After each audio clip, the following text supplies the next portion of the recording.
Hello, everyone, and welcome to another live Watchalong on Football Talk podcast. My name is Ozzie, and I'm your host for this evening. The last game of the season is upon us as Liverpool face Crystal Palace. As I'm watching the screen right now, Crystal Palace have also received the Guard of Honor, which was a nice touch from the Liverpool players as they've just recently won the FA Cup final. So, yeah, today is a game of I say winners, isn't it? Winners only is the segment today because you've got two winners, and actually this will be the match that will be taking place in 3 months' time in the Community Shield. So yeah, should be a good occasion. Both teams will be having parades tomorrow as well, which is exciting stuff for all the fans that are affiliated. So of course, in terms of this game, there's no huge importance in terms of the result. If doesn't have an impact in anyone's league position, I guess. So what we'll do, we'll go through the lineups and we'll see who's playing today, and we'll also keep an eye on the other games that does have a bit more importance, especially regarding the top four finish. So in terms of Liverpool, we've got Alisson in goal, with Conor Bradley on the right hand side, Robertson on the left, Van Dijk and Konate completing the back line. Then you've got Gravenberch and Szoboszlai playing in a double pivot role again, which is very, very interesting. So I'm very intrigued to see how he does today. Salah on the right, Gakpo on the left, Jones in your number 10 position. I think that's going to be incorrect, actually. I think it will be Jones in a double pivot and Szoboszlai in his normal advanced position. And then you've got Diaz leading the line. And then, which is exactly, this is the exact team that I had predicted in the match preview. And for Crystal Palace, you've got Henderson in goal, you've got Richards, Lacroix, and Lerma returns to the lineup. And you've got Mitchell on the left, Manuz on the right, Kamada and Hughes, and then you've got Eze, Ismail Assar, and Mateta leading the line. So strong Crystal Palace team as well. I see Steven Gerrard singing "You Never Walk Alone" as he's in the crowd today, as well as Jurgen Klopp. All smile and all teeth today, which is a good sight as well. It's definitely something us fans were expecting him to, make an appearance at Anfield at some point this season. So it's good that it's on the last day and on a day where we will be celebrating. So it should be a good one. Now, in terms of the bench, you've got Joe Gomez, who I hope gets a small cameo on the game today. You've got Endo, possibly the last game for Darwin Núñez, Harvey Elliott, another potential player that could be playing his last game. Diogo Jota, another player. Simicast, Kelleher as well. Trent, we already know his fate, that he will be leaving at the end of the season. And then you've got Kwanzaa, of course, who's potentially rumored to leave the club as well. So a lot of players on the bench, in a position that could, be their last performance today. But let's see how that goes. Just got a comment here from Abdul. It says, "Hi Ozzy and chat. How are you? Like, comment, share, subscribe." Liverpool Crystal Palace 4 p.m. kickoff, double guard of honor celebration game. Yeah, it's a nice touch from Liverpool, touch of class, for the Reds to do that. So yeah, really nice to see that before the game. I see Crystal Palace on the touchline. They're kneeling down right now in protest. So then they've got kickoff has begun now.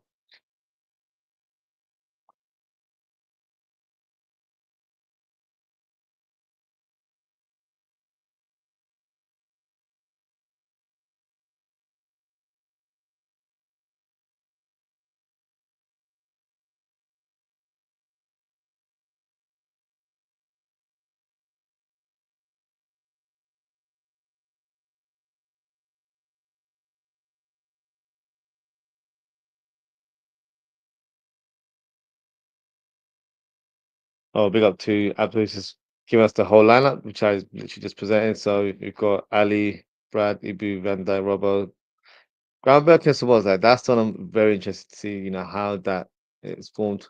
But I don't think that is a formation I can just see now. It's Jones and Gravenberch. That's always going to be the position. See balloons on the pitch already. I know it's a celebration today, but I think the fans should, just relax with the balloons. Still got a game to complete today.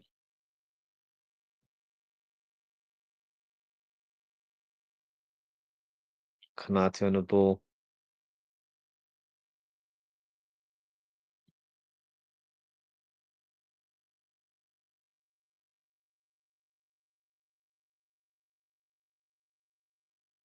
Nice skill from Eze. Gives the ball away. Thought Gakpo's going to get that.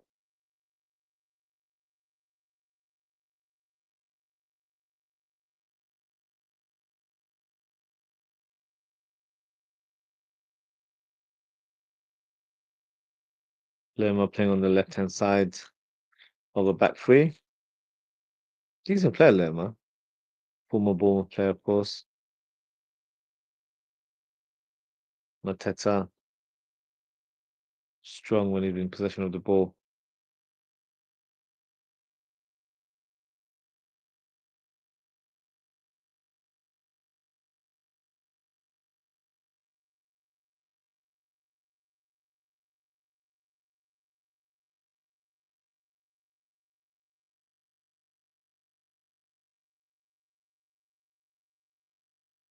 Abdus Hussein comment says, which area we can punish Crystal Palace today? I think they'll be vulnerable at the back because you've got Lerma, who hasn't played in recent weeks. He's not really a left-sided centre back. So that could be area where, we can definitely challenge his defensive responsibilities there because, he is a good all-round player, but he's not a defensive minded player. So I feel like, on that flank, we can definitely try and be a bit more aggressive with Conor Bradley and Mohamed Salah there. We've got Richards on the right side. He's predominantly more central. He doesn't really have the pace for recovery. If someone goes past him, he'll I think struggle to chase or track back as well. Others on the ball, Crystal Palace almost producing a counter attack there. So I feel like the flanks more so because you'll have two players that aren't quite familiar into the playing in that way. But then what that results to as well is that you've got Mitchell and Manu's having to track back or drop back in a more deeper position than planned because of our aggressive manner. So I think if we're a bit more aggressive on the flanks, we can definitely push the Palace team even further and it ends up being a back five rather than anything else. And then with that, you end up producing more gaps in the middle of the park. So the likes of Szoboszlai and Jones can definitely have a bit more influence on the team. So I feel like that will be the key. I think Szoboszlai's pressing will be vital as well because you've got Kamada and Hughes who are more box-to-box players and they're not really the right players to have as a combination in the double pivot. So that's another area that we can exploit. So I would say the flanks in terms of the back three, and I say in the middle of the park, if we're a bit more aggressive, then we can definitely take advantage of that. So it'll be interesting because I don't feel like we're going to play to our maximum today. It's going to have that pre-season feel to it a little bit, I think. But it also depends on Palace because right now they've been a bit more aggressive in their play, so they're not here to make up the numbers. They want to get a result. It looks like so that might give Liverpool a sort of slight more motivation to do better and try and have a bit more purpose in their play here. So we'll see how that happens. I've just said we might cancel each other out with the draw. I've gone for a draw. My prediction was a 1-1 draw in the match preview. So yeah, I don't expect both teams to be going too, you know, adventurous in their play today. As I said, balloons on the pitch. I hope no beach balls like a Pepperina versus something. I remember that. Yeah, very very clearly. I remember that one. Yeah, these ones are just little balloons here and there, so I'm sure the players will probably pop them as they walk around the pitch. Yeah, the referee stopped the game to try and pop those balloons. Fans just need to, calm down a little bit. Let's not throw balloons. If we got a game to complete, once the game's complete, then yeah, throw as many balloons on the pitch as you want. But right now, we've got a job to do. Throw in focus to Palace.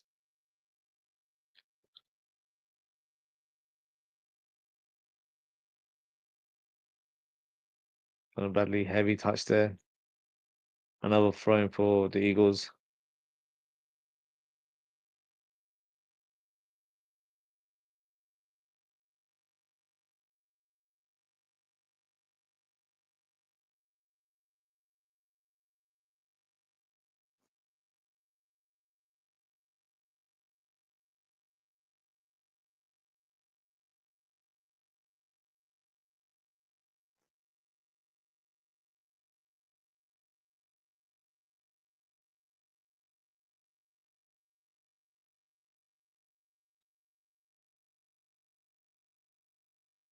Gravenberch has the ball. Of course, big occasion for Gravenberch, who's just been crowned Young Player of the Season, and for me, thoroughly deserves that award. I know he's, you know, not played his best in the last few months, but I think that's more down to fatigue and tiredness.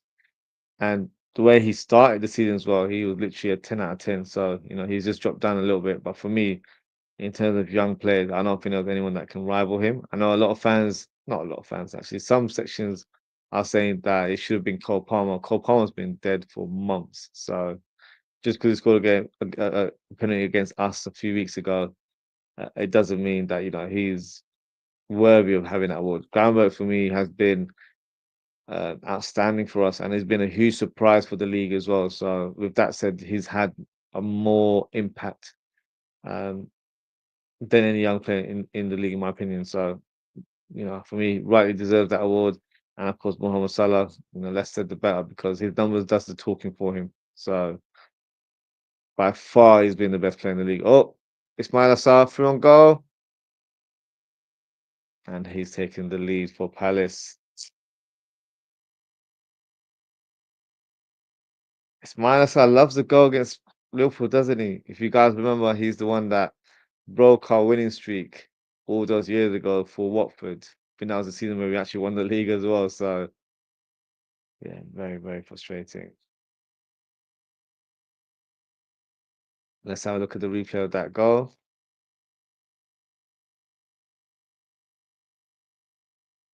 Yeah, where was Van Dijk? Poor position from Van Dijk. Unfortunately, Van Dijk was caught sleeping there, not in his normal position. I was too slow to track back there. So yeah, surprisingly, the defensive unit not together as a collective, which is something you don't really see because with Van Dijk being such a great organizer at the back, that's normally something we're always good at in terms of we maintain that defensive shape. Well, the Liverpool fans don't care. We're jumping, we're celebrating. We really don't care. This game is a formality, it really is. But let's not get silly. Let's try and get a win today or get something on the board.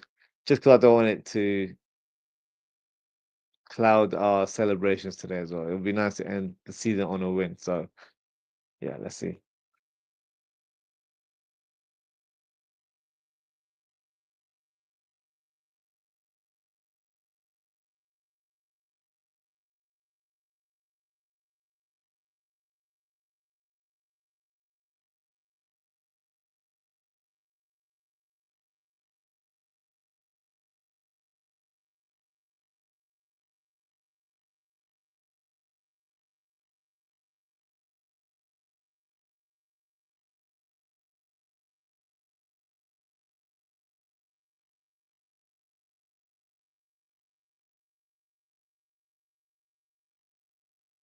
Abdul just confirming the score there. Where is Van Dijk? Konate. It was more Van Dijk for me. Konate already had a man marked. Of course, when the ball came through to Ismail Assar, we were all expecting Van Dijk to be in that position because that was his area, that was his zone. So for me, uh, not saying it's an error, but it's poor positioning from Van Dijk in that moment. I just asked, we need a centre back and CDM in the summer. 100% we do. I feel like with the way Liverpool are setting up now, signing two, well, one is pretty much done deal. The other one is close to completion, and that is Kirkes and Frimpong. So if we've got two full backs that are very attack minded, we need to sign a defensive minded defender. Of course, Gravenberch is the guy in our team that would do that job as well. I don't think we're going to replace him in the starting lineup, but we need to add another player that can provide cover for him, especially in certain parts of the season where we need to rotate the squad a bit more. So a defensive minded midfielder would be the right type of profile. I think we need to sign this summer.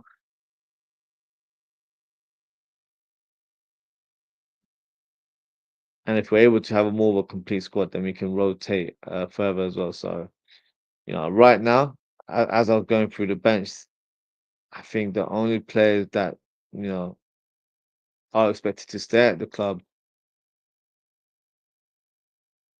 do you know what? Looking at it now, I don't think none of them are 100% shoo-ins to remain in the team.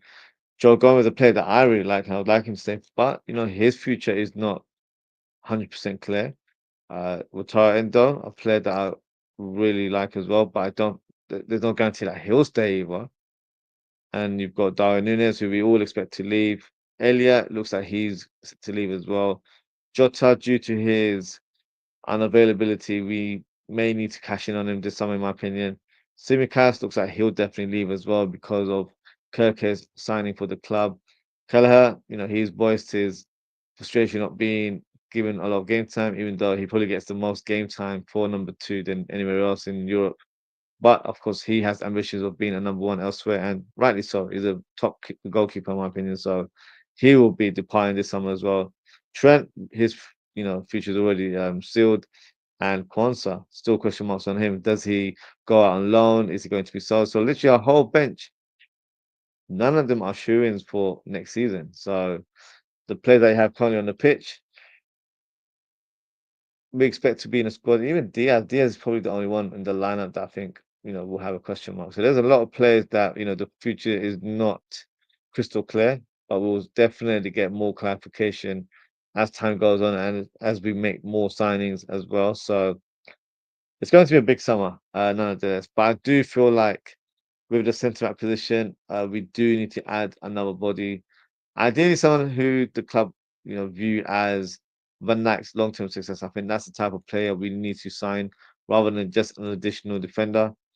And in terms of the CDM, it has to be, someone that's more defensive focused, but can also be a deep playmaker, not just someone that just is an enforcer that just tackles and does that sort of thing. I want a more complete midfielder, one that is very good on the ball, can set the tempo from a deep position, but be defensively sound and sniff out any attacks that comes his way. So for me, it's going to be very interesting to see who we sign. We're actually linked with two Crystal Palace players that aren't available today. They're not even on the bench due to injury. That's why they've got less players on the bench. They've only got 7 players today. It would have been 9 if they were fit. So those two players, if you're not familiar, are Mark Gay, who is I think has he's got one more year remaining in his contract, so he'll be available for a cut price of around 35 million. Of course, don't quote me. I think that's the fee that's been rumored right now. So that's a good price for a Premier League defender that, for me, wouldn't be a starter in our team, but would provide great cover for Van Dijk and Konate. So I wouldn't be, too mad at that signing. I think it'd be a smart signing. Of course, he ticks the homegrown culture box as well. So could be a smart addition to the team. And then you've got Adam Wharton as well, who is a player with great potential. Whether he makes that move this summer, I'm not too sure. I've heard some content creators, I've heard some sources online suggesting that we are going to try and chase for him. and the fees around rumored to be around £60 million, which I think is quite low for Water. I don't think Palace will accept that, especially the fact that they've just won the FA Cup. They will be playing European football next season, so that's their bargaining chip there, where they can try and keep their best players. That's why I don't see the likes of Eze and Wharton and Mateta leaving Palace. I think they'll stay on for at least another season, and it'll be a good time for them to add bodies to the team rather than losing their star players. So for Liverpool, I definitely think those two positions need to be addressed. I'd add a striker and a player like a Turkey that can play number 10, but can also play as a right winger. I think that's the type of profile that I want. Speaking of right wingers, Salah's on the ball right now. Or just gives the ball away there with his pass. Can't say good tackle, good turn from Gravenberch. Robertson, great cross. Salah, I was about to get the header there.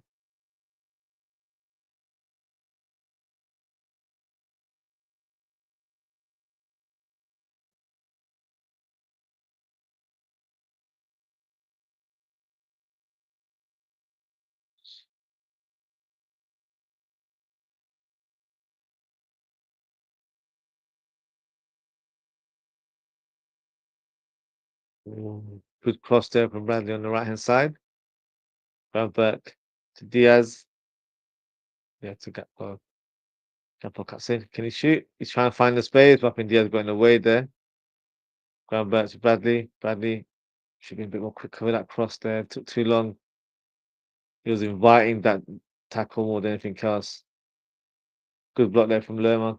Corner kick for Liverpool.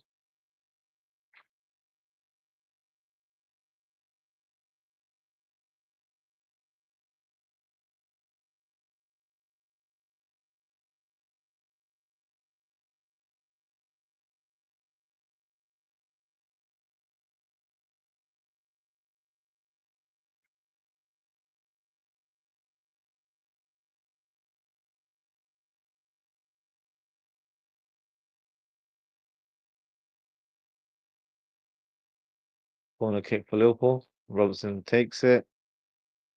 Headed away by Ismail Assar.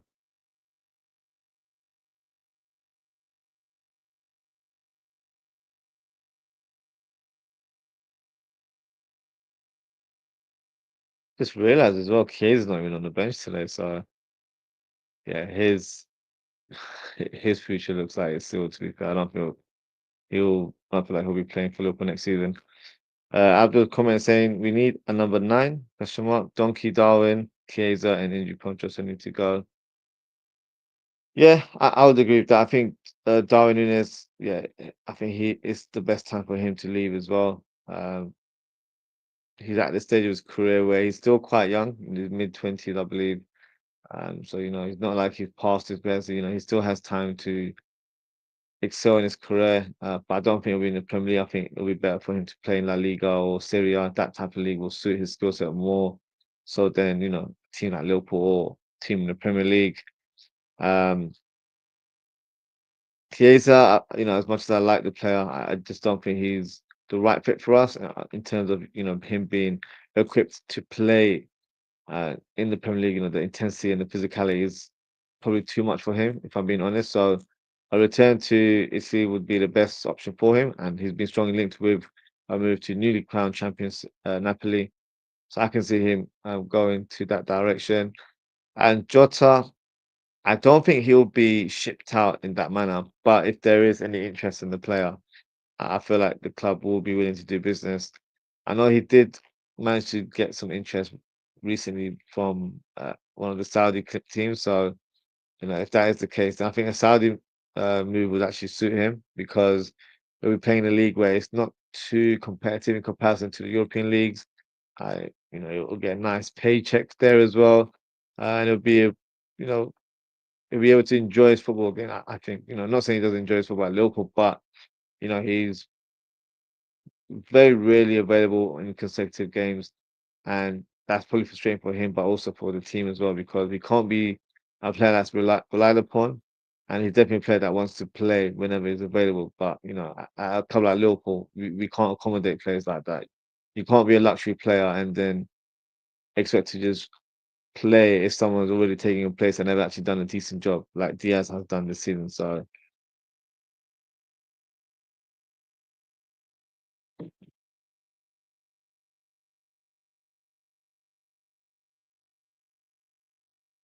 yeah, I do feel like these three players could be departing this summer. If Darwin Núñez, if this end up selling to Saudi, you could easily get 70 million for him. Jota, I think a realistic fee would be like 40 million. If it's a Saudi team, if it's a team in Europe, maybe 30 million, I think, which sounds cheap because Jota is a really good player. But I think due to his injury, we can't really ask for huge bucks, in my opinion. Robertson, the cross, tried to find Salah, unable to do so.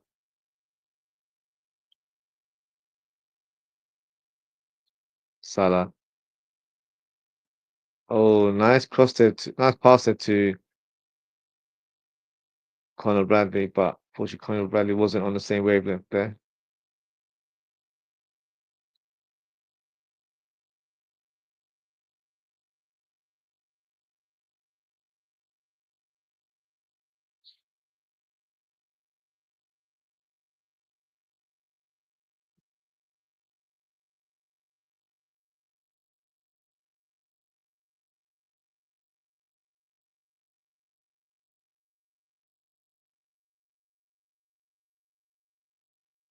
Got a comment from Abdul.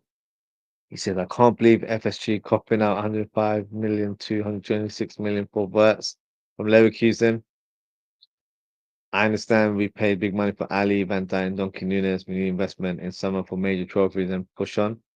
No, it's it's definitely a valid point. I don't think a lot of us can believe that we're on the verge of signing Florian Wirtz because he's a player that honestly I didn't think he was realistic. And whenever I've done transfer shows, I've not even mentioned his name as a potential target because I thought it was never on the cards. And I always thought he was destined to go Man City just because De Bruyne was or is set to leave the club. And he was always, was going to need replacing. And I felt like Wirtz was the guy because Wirtz is the one that is, elite in that position, probably the best number 10 in world football. And there aren't many of them available nowadays. So I thought, with the finances involved, they would have definitely got that deal done. But it looks like Liverpool's project has become very appealing to a player like Florian Wirtz, and I'm all for it. So yeah, I'm very pleased. I read today that he'll be earning in the region of £325,000 per week. That's all good. And some people are asking, that's is that enough or is that too much? It's not our money. That's probably the best answer I can give. As long as the club can get the deal done, I don't really care what the finances are involved in. So, but it's a good sort of vision that the club is showing that they're actually willing to spend. They're showing a bit of ambition. It's a word I've used a lot throughout the season that I feel like FSG haven't shown ambitions during their time since owning the club. So yeah, maybe times have changed, or maybe they've realized this is a time to sign a few top level players, and then that puts Liverpool in a good position. Because from years onwards, if you were to get Frimpong, Kirkes, and Wirtz, and then miraculously, let's say we get a top striker like Isak, and then a Cherky, and a Adam Wharton or Angelo Stiller, like that sort of midfielder. That's the complete squad right there. We won't need to address the squad too much in the upcoming window. So, they would have done all their shopping in one period. And, if that's the case, as long as we have the quality in the squad, I don't really care about us spending money on a regular basis because for me, it's more so about signing the right players at the right time. And when you're at the top, especially where we are right now, we're, Premier League champions, this is the time to invest. This is the time to add players to your squad and send that message out to the Premier League teams, but also Europe that we mean business. We're going to spend big. We're going to add quality to our squad, and that's the key thing. There, that's the difference. If Liverpool don't, sign players, and you see the likes of Arsenal, Man City, improve, and they sign some top players, Oh, Diaz, what a shot there. I thought I was getting top bins. What an effort there from Lucho. Szoboszlai, lovely pass from Szoboszlai. Good touch from Lucho. Ah, that was whiskers. That was so close. Let's have a look at this angle. Ooh, just didn't have the spin or the swerve to get inside that goal, but very, very close there from Lucho. Um, so yeah, look, they're showing ambitions, and I did say it on my show when I spoke about throwing works in more detail. If certain players are signed, and you know we're even more surprised. Like, let's say we sign another player that's like works, we were like, oh wow, we were not expected to get that. I will give credit where it's due. I've been very vocal about Richard Hughes in terms of the lack of work that he's done since he's been appointed as sporting director. So, if he signs players for us, I'm all for it. I see Trent Alexander-Arnold jogging on the touchline, getting round of applause, getting thumbs up, and rightly so. It's his last day at the club. Look, a lot of us aren't pleased with it. 100%. I'm one of them. I'm not pleased with what he's done. But look, it's all sealed now, isn't it? We have to look forward. We have to think about the future. We've already sealed the future. We've already found his replacement. So, right now, just got to show a bit of respect, try and be a bit more civil, rather than, sending out booze or anything to that nature. Because we are a special fan base. We do show class. We're not, just going to be for the sake of it. So I do feel like it'll be a good way just to, say our goodbyes to him. And then after today, or after the parade, I should say, nothing has to be said after in regards to Trent. So for me, yeah, it'll be a chapter closed once we celebrate the winning of the champions of the Premier League tomorrow at Liverpool. So that'll be fun. Um, I was asked when are they announcing Kirk and the ping pong signings? I'd probably say at some point next week, we'll probably hear something official regarding those deals. So uh, Kirk is actually, I'm not too sure. Verts and ping pong, I think, will be announced next week. Kirk is, we we could get up there next week. I'm not entirely sure, but from what I've heard, regarding Verts, that's the deal that the club are really focused on to get that over the line. And they expect Kirkes to be a bit more formality, and they expect him to join the club as well. So Lucho headed there, unable to bring the ball down, fortunately. Decent player there from Liverpool. Abdul's comment asking 300k to 325k and 105 to 126 mil is crazy. And out of the blue thing by FSG. I think FSG always, you know, wanted to make a marquee signing. We tried to get Bellingham. Of course, we couldn't get that over the line. We tried to sign Caicedo. So the finances have always been there. We've always had the money to sign that game changer, that type of signing. But as fans, we probably don't look at it from a realistic point of view. A lot of the players that we regard as top class probably don't want to leave their clubs. They probably don't want to leave the team, the league, the lifestyle. It plays a big part. Like for example, in terms of centre backs, whenever someone asks me who's your ideal signing, I say Bastoni all day long, but Bastoni is not realistic in my opinion. So you can't just sway a player by throwing money at them. Some players actually prefer to be in the country that they live in. They like the league, they like the team that they're playing for. So they've got everything that they need. So they don't need to move because moving to a different league and different country can play a risk as well. Mateta through on goal and he scores. But he's offside, I think. He's offside, luckily. Thank God for that. Koulibaly tried to, obstruct him, but Mateta's very strong in those situations. Is he offside? Oh, he is. Just a step too late, that was, because he was in line. and then I think he stretched a bit too much, and that's why his training leg ended up being the difference of that moment being offside. Absolutely a proper out and out striker that can bang goals in the summer. Yeah, we do, but there's not a lot available. If I'm being honest with you, so yeah, I would love it to be Isak, if not Isak, Alvarez, and if it's not Alvarez, Osimhen and Gyökeres are the ones next in line. I think Gyökeres could be a realistic one to be fair. Osimhen, from what I've heard, could be leaving to join uh, the Saudi Pro League, so it looks like he's set to make his move there. So in that case, that rules him out. So then it will be Gyökeres, and I would like us to sign an established goal scorer. I don't really want a project striker. I want someone that's a bit more accomplished now, that's played at a decent level, that's experienced, and is the real deal when it comes to finishing the goals. So for me, it'll be interesting to see who we target because the Verts deal will definitely have some sort of impact in terms of our transfer budget.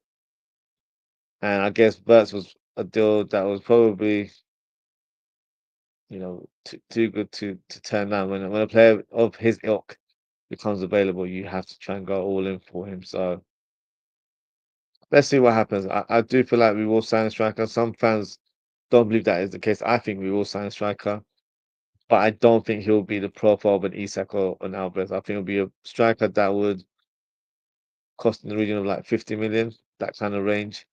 Uh, and that's the type of striker I think we'll end up signing. Or it could be someone like a Delap who's available for 30 million, or it could be a Jonathan David on free transfer. So I think that's the range or the type of striker that we're probably going to go in for. Oh, what a pass from Eze and Mateta smashing the ball on top of the crossbar. Should have been 2-0 there. Abdul's asked, will FFP and sustainability will affect us in regards to those potential signings? From what I've heard, I don't think that will be the case because we haven't spent much money in the last two windows. And in terms of our sort of books, um, we've generated a lot of profit, especially this season. We've won the Premier League, of course. We've done really well in the Champions League. So we've generated a lot of money in, cup competitions, and that of course enhances your profitability as well. So I think if we wanted to spend big, we could probably spend in the region of like 300 million. So it's a big amount. We've done really well in terms of what we've achieved on the pitch, but also off the pitch as well. Liverpool have generated a lot of money, so no, we can spend big. It's just more so, I don't know if we had that money, in our hands to just spend like that. And plus, you don't want to spend all your suppose over the header there. You don't spend all your money on just transfer because there's other things that needs to be balanced out in terms of ongoing cost, and there might be other things planned for the club. So I think we will be fine in terms of that sort of FFP and the sustainability rule. And that's something we have to give credit to FSG because they are you know the type of owners that go by the book. They're not going to try and you know cheat the system or anything to that nature. That's why we don't really hear Liverpool being in that sort of issue. So I think we'll be fine, and we can spend that kind of money as well. And remember, with these sort of big transfer fees as well, we're not spending 120 million straight away. It's going to be cut down in installments. So that's why Liverpool, whenever we sign players, we either sign players that have a smaller sort of release clause, or they can be paid in installments. That's normally how Liverpool like to do operate their business. So we should be fine to acquire some decent amount of players um, this summer. Obviously, we can get we're getting push around, not playing good, cut for fun and ball watching today. Yeah, I think since the goal, we've definitely tried to be a bit more purposeful in terms of what we're doing, but just can't find that finishing touch in front of goals. So yeah, I think that goal definitely woke up some of the players, but let's see if Liverpool can capitalize and get a goal just before half time.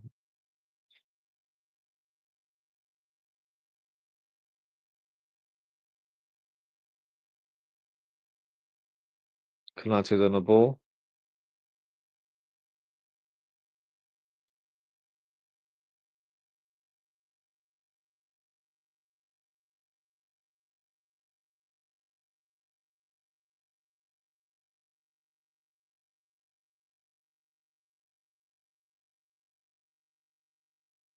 Let's have a look at the scores in the league as well.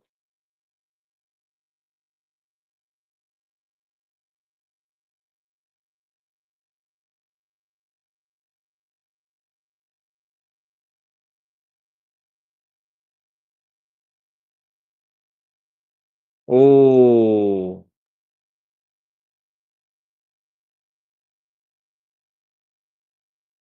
Diaz should have done better there. Let's have a look at that moment.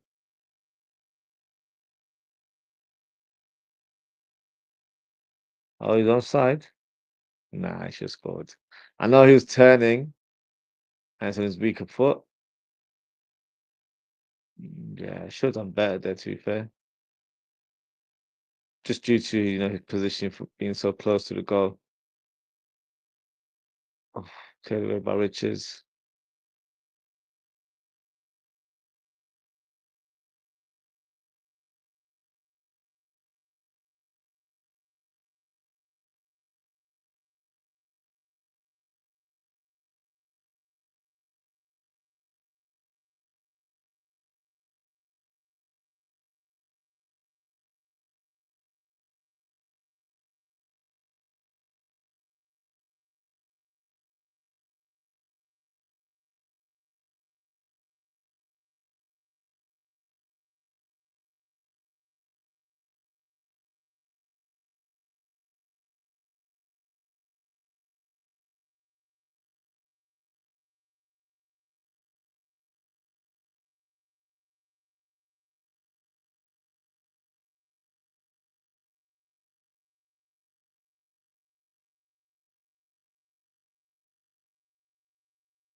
So let's have a look at the scoreline across the league right now.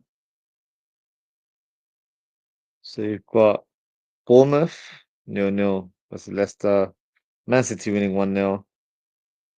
0-0 between Ipswich and West Ham. Of course, Liverpool trailing right now. United and Villa 0-0. Newcastle, Everton 0-0. Forest, Chelsea 0-0. Southampton, Arsenal 0-0. 1-0 Spurs against Brighton, and Brentford are also winning as well.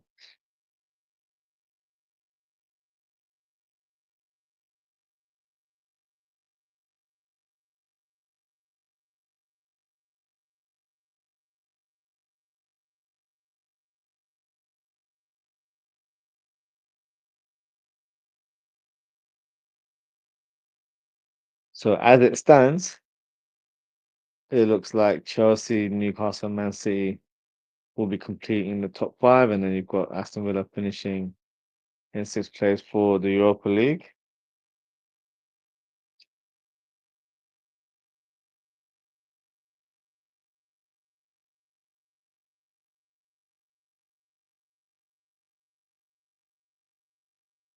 I was saying he actually scored that with the striker.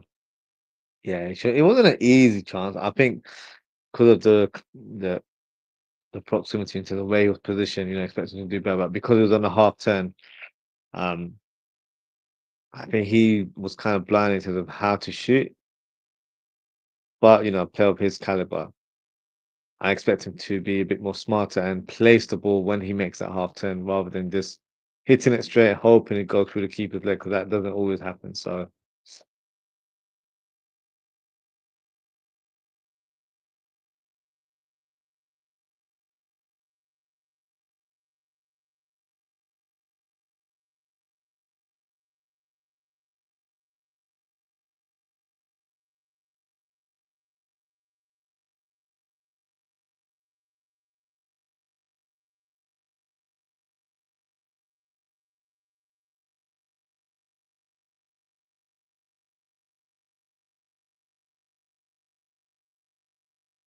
Turn the ball.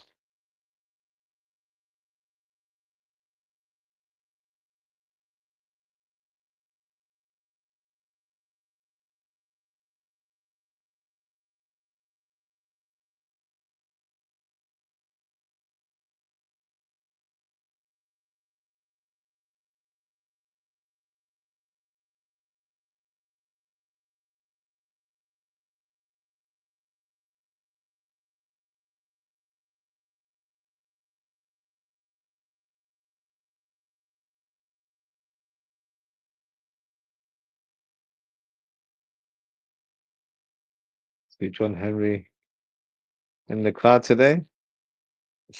Looks a bit angry, to be fair. Maybe someone has stolen his wallet.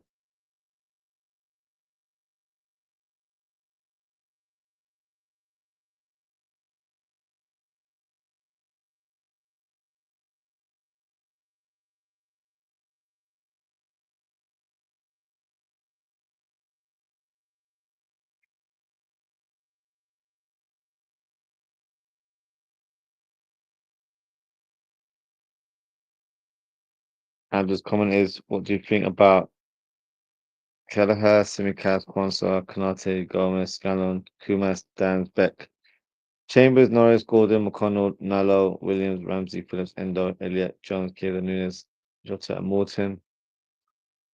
So I think Kelleher will be leaving. As for Simicast, Kwanzaa, 50-50. I'm not entirely sure on Kwanzaa, to be fair. A loan move would make the most sense. I don't think it's worth selling the player, but if we need the finances to engineer move for another player in the squad, then maybe he will be sold. Kanate, I'm praying and hoping that he signs a new contract. Gomez, I would like to see him stay, but there's no guarantee that he will. Scanlon, I think he'll either continue to play for the under 23s or he could go out on loan. Kumas, I think will go out on loan again. Downs will go out on loan. Beck, I think he could go out on loan again. He's done really well at Blackburn, so maybe if he could get a Premier League move, that'd be great for him. And then we'll see if he's ready for the first team next season. And then you've got Chambers. Chambers. I'm sure he's. Uh, Chambers is not a Liverpool player anymore. I don't think. Or is he out on loan right now? Let me double check that. I feel like he was. I thought he was. I feel like he'll be sold. I don't know how long his contract is, but I think he'll be sold. To be fair, I don't think he'll be staying at the club. Norris, I think he could be sold. Gordon, I'm not sure in terms of his fitness issues right now. Um, a loan move, I guess, would make sense, but he's been at the club for such a long time. Well, that's what it feels like. Maybe he's just not, cut out to play for Liverpool, so maybe he will be sold as well. McConnell, I would like for him to say, I do really rate him. I think he's a very talented player, but at the same time, I do feel like a loan move would be really good for him. So a loan move to a championship team would be good because I also feel like Basic will return to Liverpool, and I think Liverpool will sign one more midfielder. So um, that gives us adequate um, depth in that midfield as well. Nalo, he'll either remain playing for the under 23s or he'll be loaned out. Williams will be sold. Ramsey, I think he'll be sold as well. Phillips should be sold. Endo, I would like Endo to stay, but it's quite unclear to what the position is for him. Elliot, I think he'll be sold, unfortunately, even though I do rate him. I think it's probably the best time for him to move on. Jones will remain at the club. Chiesa, I think, will leave and go back to Serie A. Nunes, 100% gone. Jota, I think he'll be sold if we're able to get a good bid. And Morton, I expect him to leave as well. And just says we need a left back, right back, centre back, CDM, number 10 and number 9. I wouldn't phrase it as a number 10. I would go as to say maybe a right winger. If it's not Turkey, then I want it to be a right winger.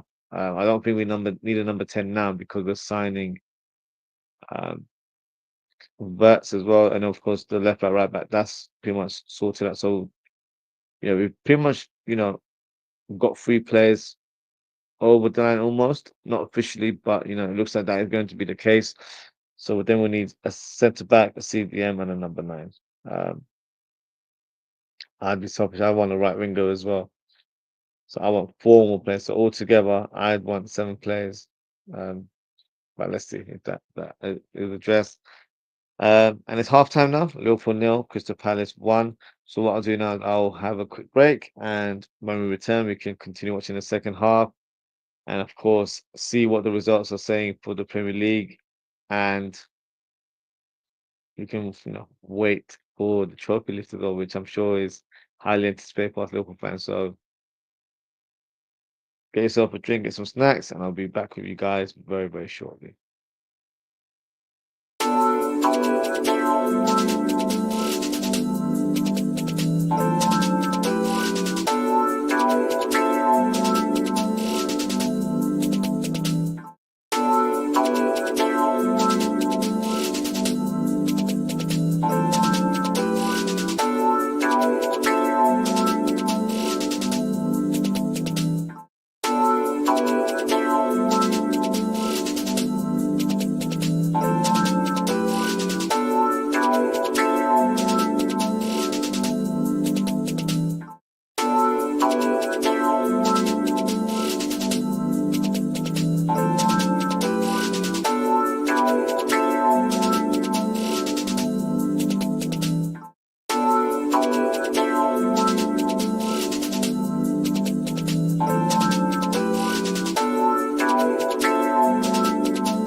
Hello everyone, welcome back to the second half of Liverpool versus Crystal Palace. Just give me 1 second.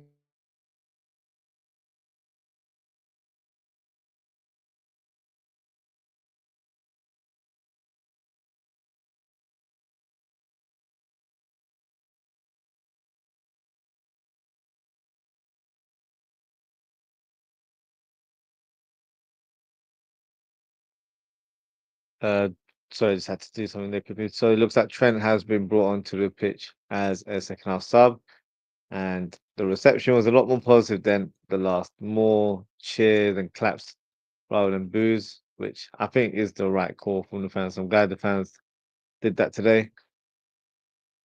The game is underway now.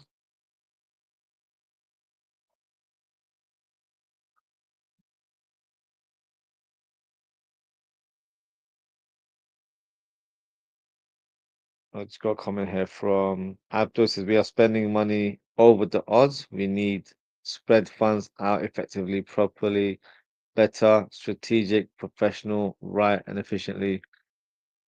It's too early to say that because you know us fans we're quick to say, oh, why is this club not spending money? We want them to spend money, and it looks like we are going to spend money, and now we've got a bit more of a cautious approach. That's not how it should be. So for me, if they are spending money on a Florian Wirtz, it's because within our remit that we've got the budget laid out. We've, you know, written up the targets and who we're going to try and sign this summer.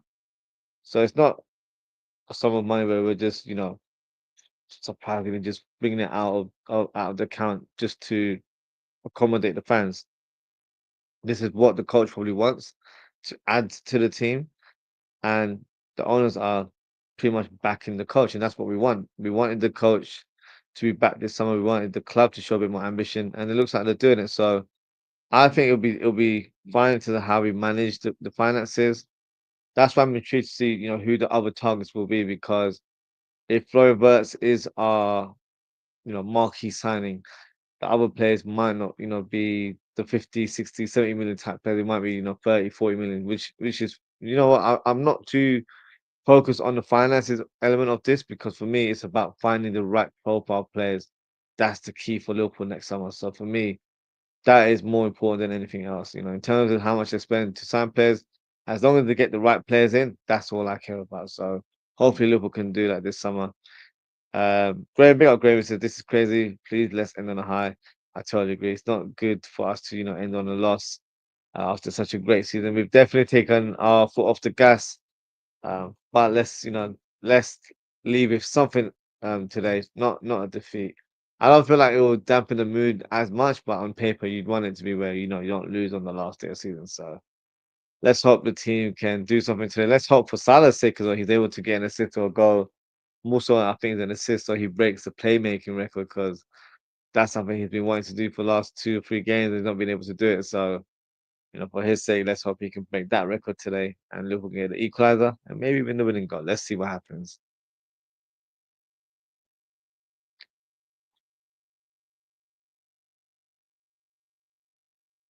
Goal kick taken from Palace.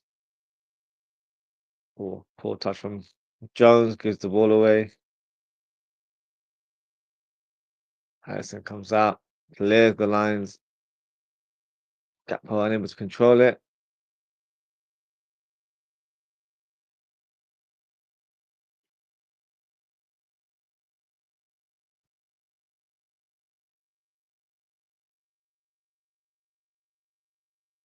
Gakpo not been heavily involved today.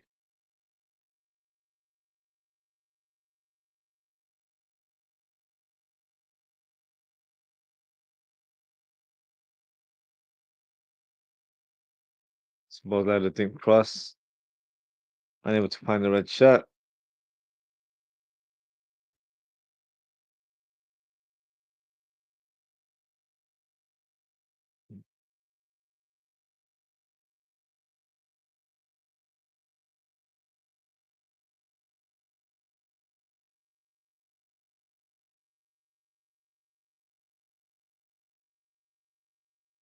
Gakpo to Diaz.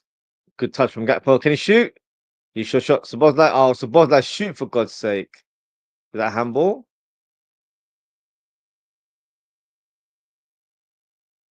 I think that could be handball there.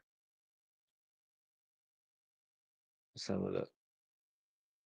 Yeah, that's handball. He literally moves his arm like that. That should be a penalty for Liverpool.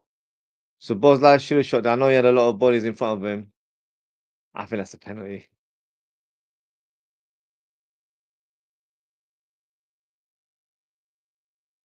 Is it not given? Wow, that's a huge surprise. You can see the motion of his arm just like moving to block the ball. Oh no, it's not been given. I think the ref is speaking to Virgil van Dijk. No, it's not been given. That's poor. Even on the last day, VR was trying to rob us. That should have been a penalty kick, 100%.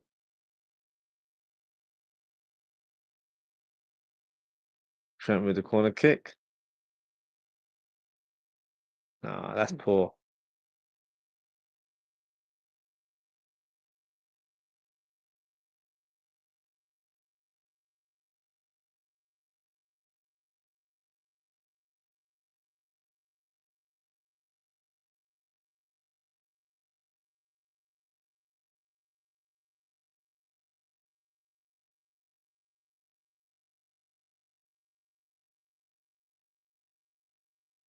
Ball grabs the ball.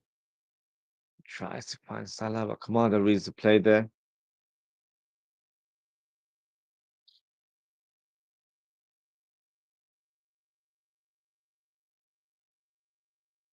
Commander on the ball to Hughes. That's a wasteful pass from Hughes.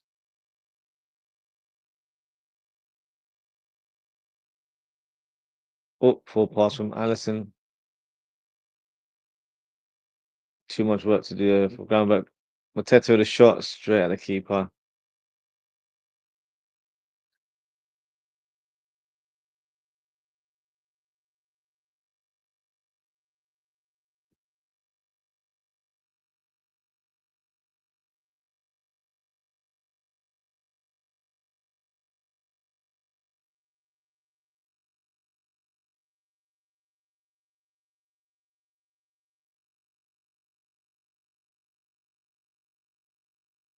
Robertson to Van Dijk. Brown Perkins was like a bit more further up now. Trying to add as many bodies in the final third as possible.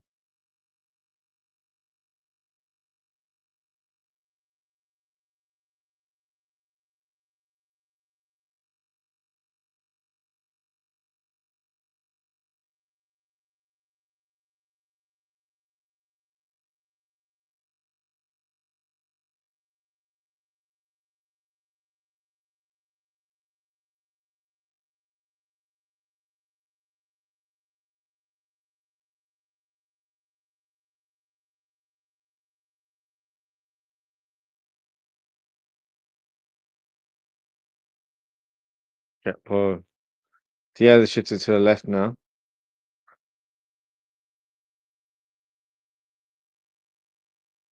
Salah on the right hand side. Tries to cross there, blocked by Mitchell.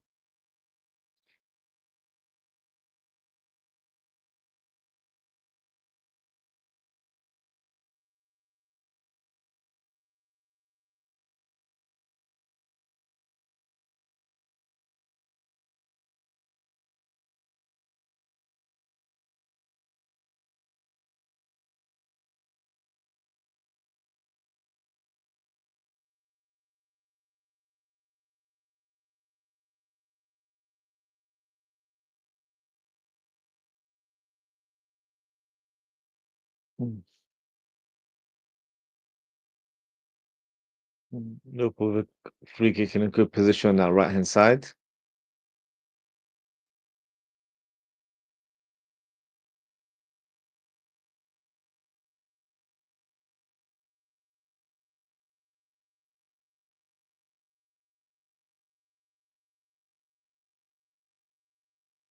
Trying with the free kick. Just goes past all the players there. Decent effort towards goal. Too much pace there in the end, I think.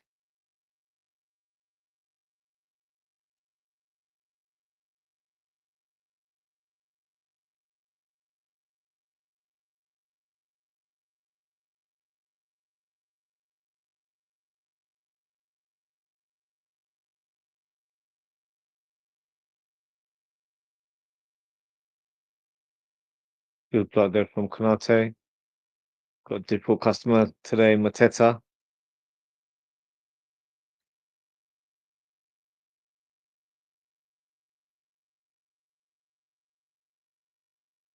Let's have a look at the scores across the league.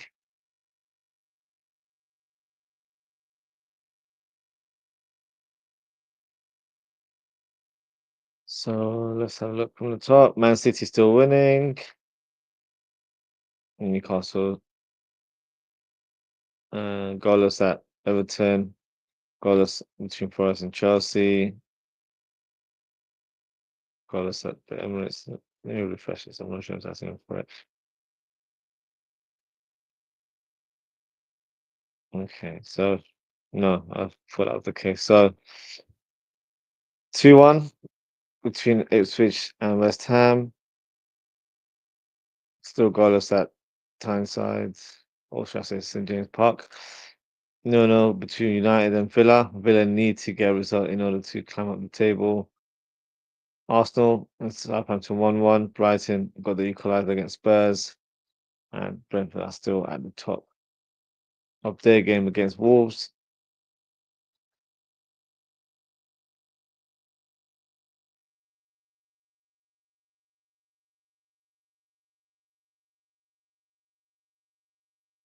As it stands, it's still Man City, Chelsea, Newcastle, but with Chelsea moving up to fourth place in the table. Not that it makes a difference between fourth and fifth.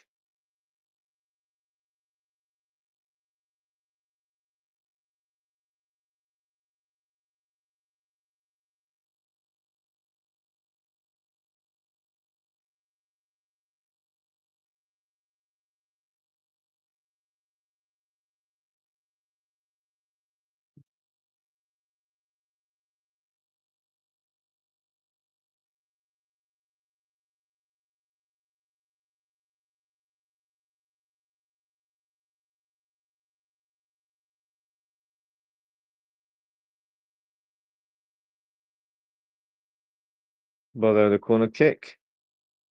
Trent with the left foot strike. Lashes it wide, unfortunately. No real conviction in that shot.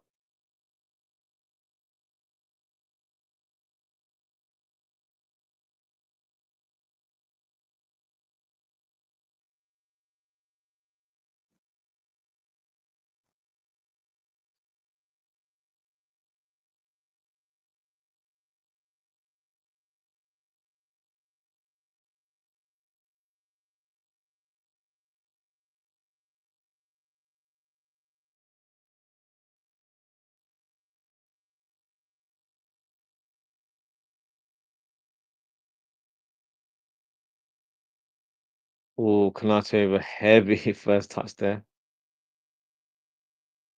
Okay, does well there. Gets past Eze falls to ground. Not sure what happened there.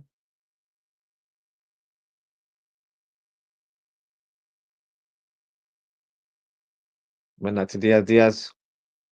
Tries to find Salah. Don't need to go towards Salah all the time. There's other players in better positions there. Oh, no great cross from Salah there.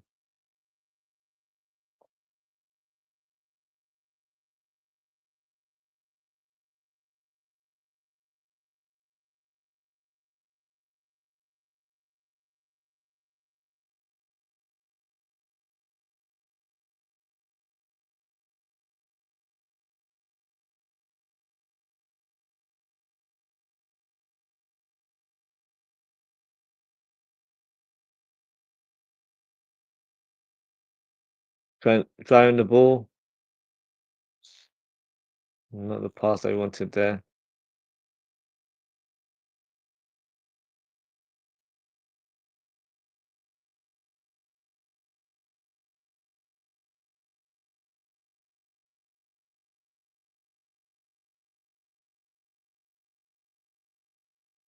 Got a couple of comments here from Graham Rogers said, please end on a high. Surely we can win this. Playing like relegation fodder. Yeah, we've definitely improved a tad bit. To be fair, it wasn't very hard to improve on the first half, but just can't seem to find that rhythm in the final third. Needs to do better.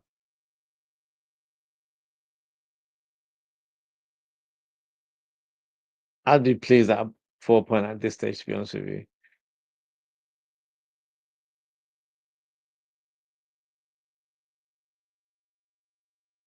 I'm back inside the box. He's fouled, but I don't think it was a penalty, to be fair. What's happened there? Graham getting booked for diving. He wasn't diving. He wasn't actually getting for a penalty. He's trying to. Let's have a look at the replay.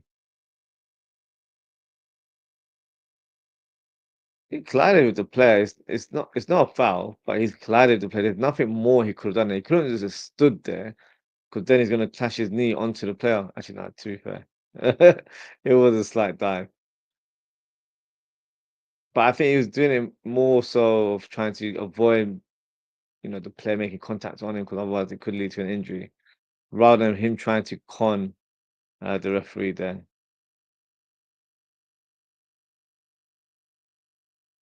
Darwin Nunes comes onto the pitch with an interesting hairstyle. But cornrows, that's the way he's going to end his time at Liverpool, looks like. And looks like Jota is also onto the pitch, replacing Kanate. So we've been a bit more adventurous now to attacking players into the team. Yeah, Braves Nunes is on. That's right.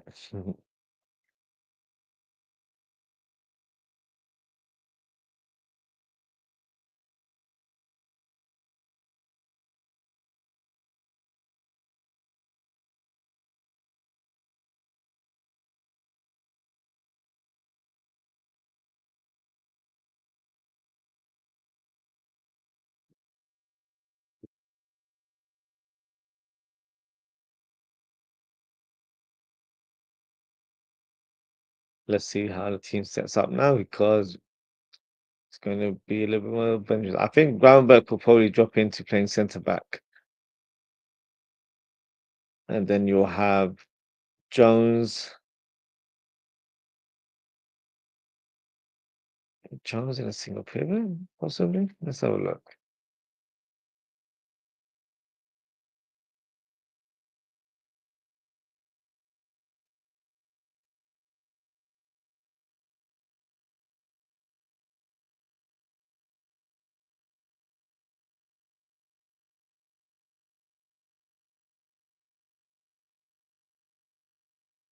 Gakpo, Diaz, Jota,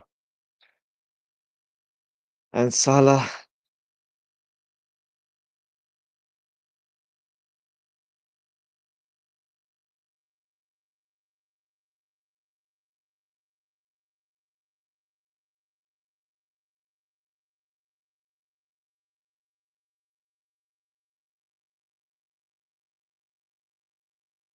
Salah tries to. Jones, can he shoot? He can, but Salah unable to control the ball as he got deflected away from goal.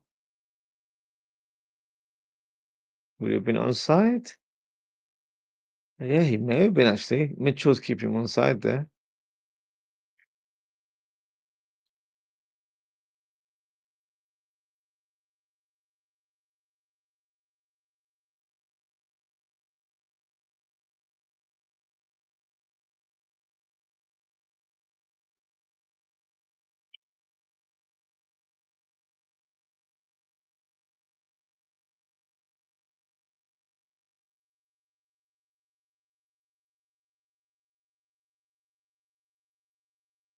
Muniz with a good cross there, but claimed by Addison.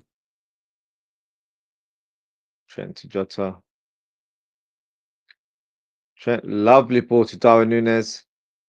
Oh, that's the position where you need to be scoring the goals there. Just needed to lift it above the keeper there. Not good. Not a good effort there from Darwin Nunes. Should have done better.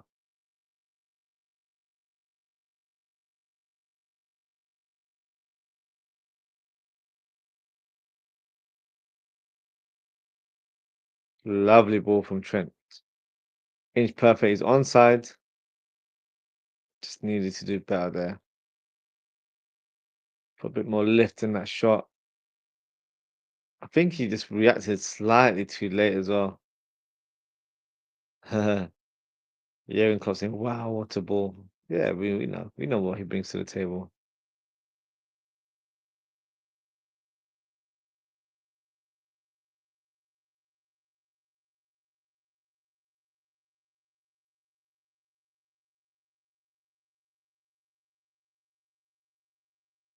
Palace have the ball. Smile aside with a shot. Great save from Allison. Fantastic save.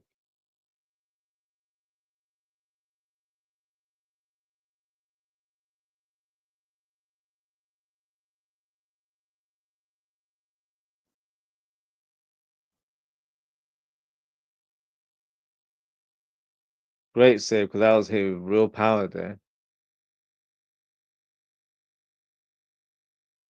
Good tackle from Jones. Trent driving the ball. Tries to find Nunes, unable to do so.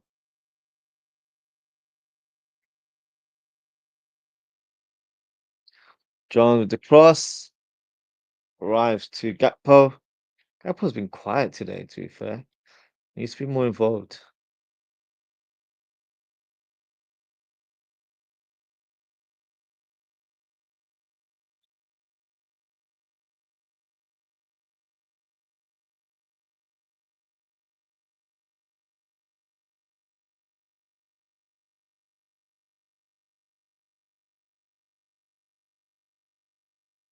Then with the corner kick.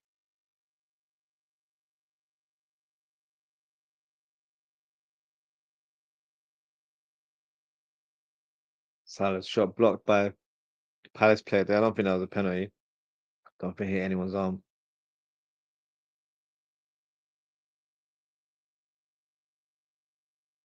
Oh, poor mistake there by Gravenberch. Looks like he's going to get a red card. Second yellow.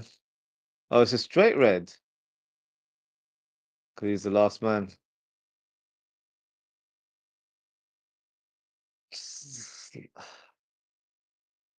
I guess by a letter of the law, yeah, that makes sense. But slightly unlucky there. I feel like he slipped more than anything else.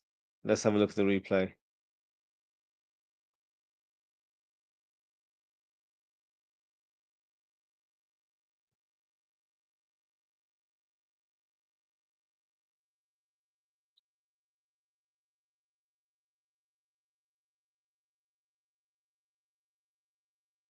Yeah, slight miscontrol. It was a foul.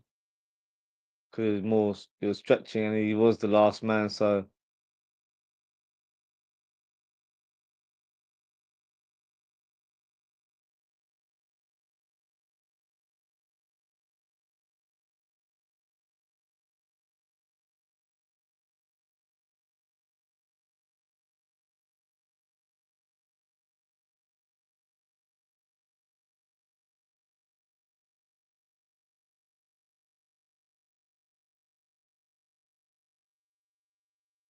Liverpool down to 10 men now. It looks like Endo is going to come on to be the enforcer in the team, and Luis Diaz is being substituted. Diaz gets a huge round of applause from the stadium. Is this his last game in a Liverpool shirt?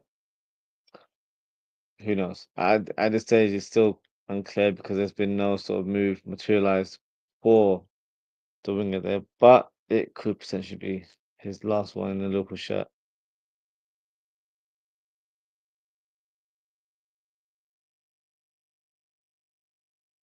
Here's the left foot pass, cleared away by Robbo.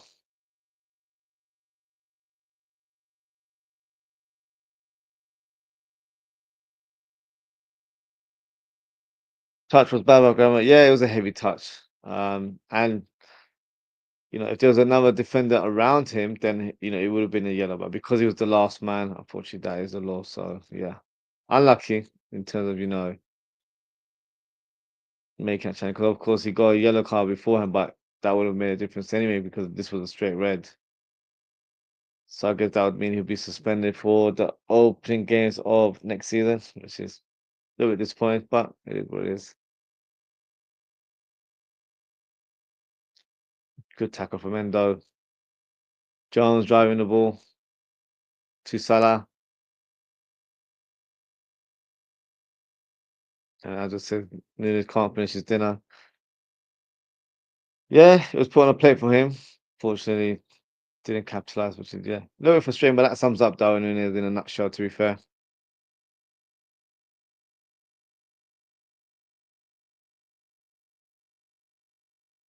It's funny because a lot of fans that I've seen online have suggested that maybe we should give Darwin Nunes one more chance with Florian Wirtz joining the club. You know, he'll be able to unlock defensive and present more chances for Darwin Nunes. But the thing is, it's not quite about his movement because his movement is actually not bad. It's his finishing. He just can't finish. He's not a serial finisher.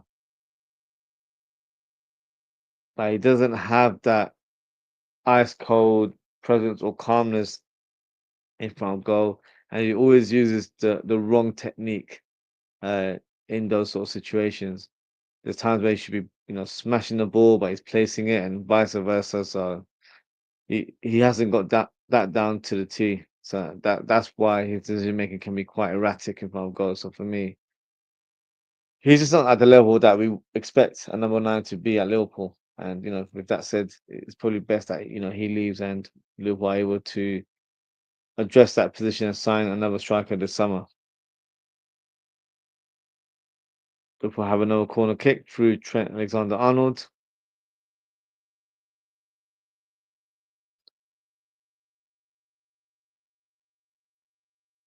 Jones to Trent. Ah, corner kick. Yep, it's another one.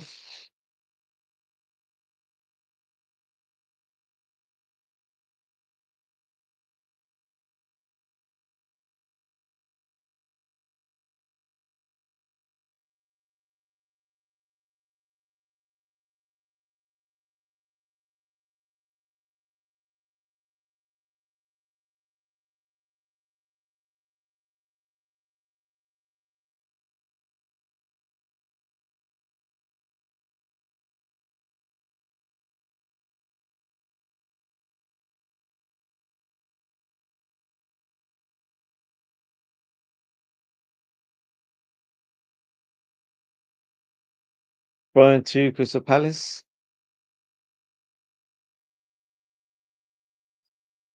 The Subs have had no impact whatsoever. Jota like, barely had much of the ball. Gakpo's been quiet today. Nice flick there from Gakpo to Jota. Jota to Nunes. Nunes caught on the end of the ball there. Another corner kick for Liverpool.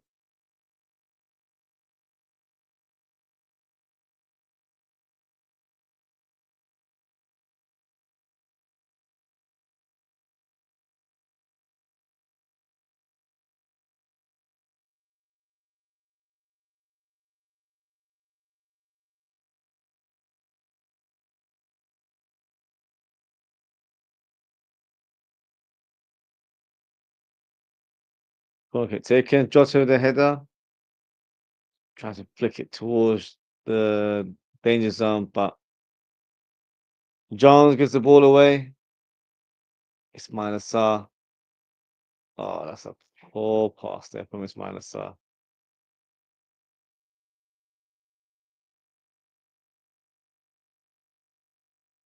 He can't blame anyone but himself. That was a poor pass. There was literally a player in the box. Salah up against Mitchell.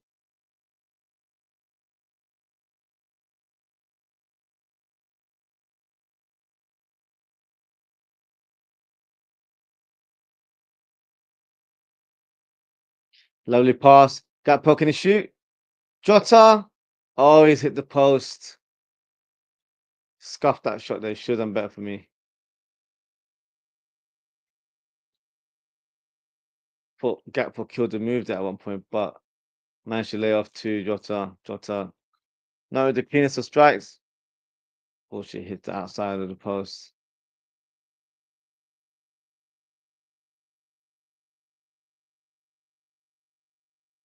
Let's have a look. Yeah. Looks like he shins that one, doesn't it? Oh, lovely turn there from Gakpo.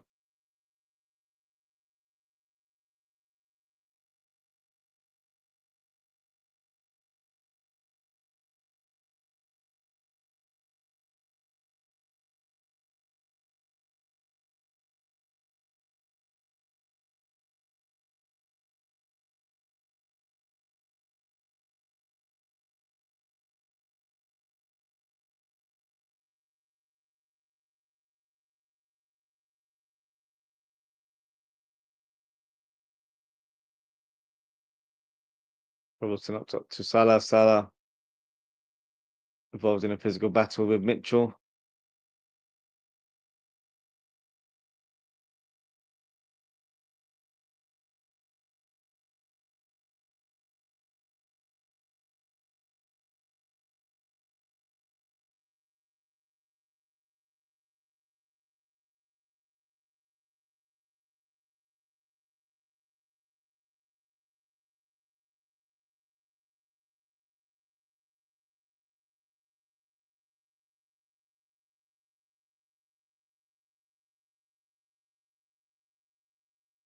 Throwing a free kick. Oh, Darwin Núñez. Literally 2 yards away, couldn't get any contact on the ball there. This is why we need a killer in front of goal, honestly.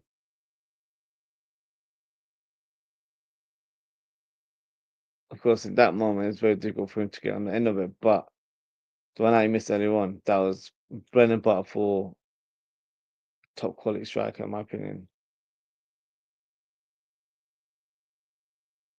Jota loses the ball. Manu's driving down that right hand side. Darwin as well to track back, claim the ball.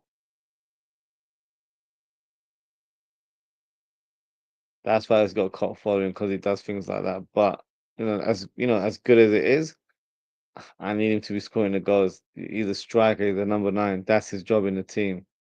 All that other stuff is, bonus in my eyes. You got to be lethal in front of goal. That's what's going to, elevate yourself as a top striker. You tracking back, making those tackles. That's not your role in that essence. Jota to Núñez. Oh, Núñez looked like he gave up there. Not the best of passes. Jota probably shouldn't have passed it. I think he should have cut inside a little bit more, had an extra touch, and maybe taken a long shot from distance rather than a first time through ball. I think that's the wrong decision in the end.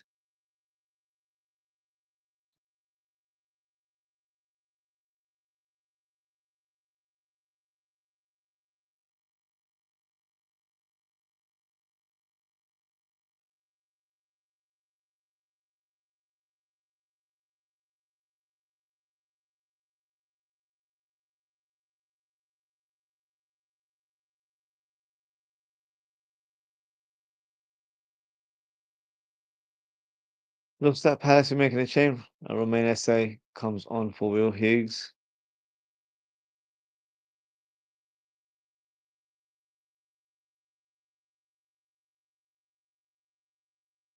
12 minutes plus stoppage time remaining.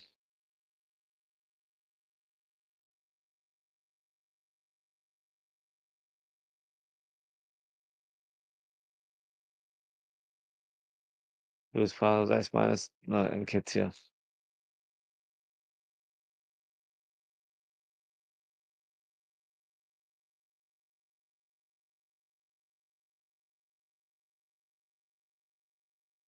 And that's Trent.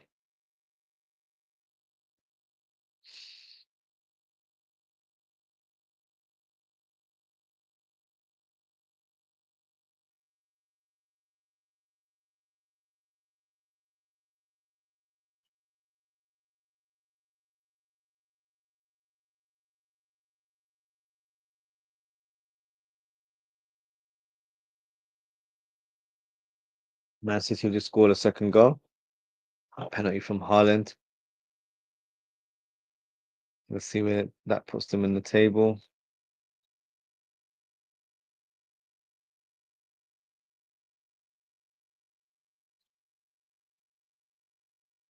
So as it stands, they're in third position. Imagine if Arsenal were to lose today, they could lose their second place position. Would that be right? What is the current score? Yeah, that could be the case. If they were to lose, but no, no, it's 1-1 still there. They've still got 8 minutes plus stoppage time to play. What a surprise that would be, isn't it? Chelsea are winning against Forest. Everton are beating Newcastle. So look, currently, guys, Newcastle are in fifth place. Now, if that remains, I'm going to speak as a Liverpool fan. I'm not here to speak as a neutral. That gives us a great opportunity to sign Isak because one of the key details for Isak of him staying was the fact that they'll play Champions League football. So, oh, United have just scored as well. So that definitely makes it difficult for Aston Villa to qualify for Champions League football.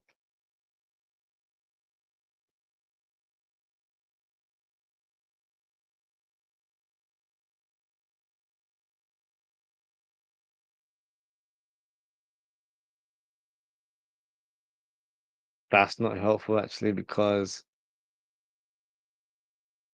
it basically, as I was talking, I'm saying we can sign Isak now. Now that's not the case because Aston Villa are sixth and now Newcastle are fifth because Aston Villa are losing. So Villa need to try and get an equaliser because that's not helping anyone apart from Newcastle, of course. But we want to try and have the best opportunity to try and sign that striker because I feel like he's the one that completes the puzzle.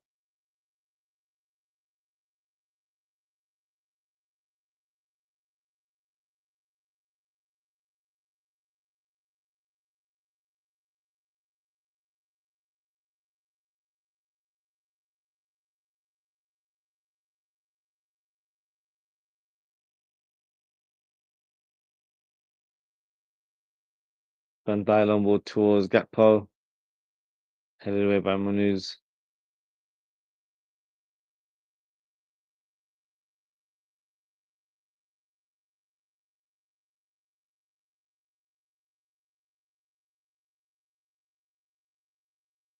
Let's say to Mitchell. Palace on the counter attack, first time ball. Robertson clears it away for a Palace throw in.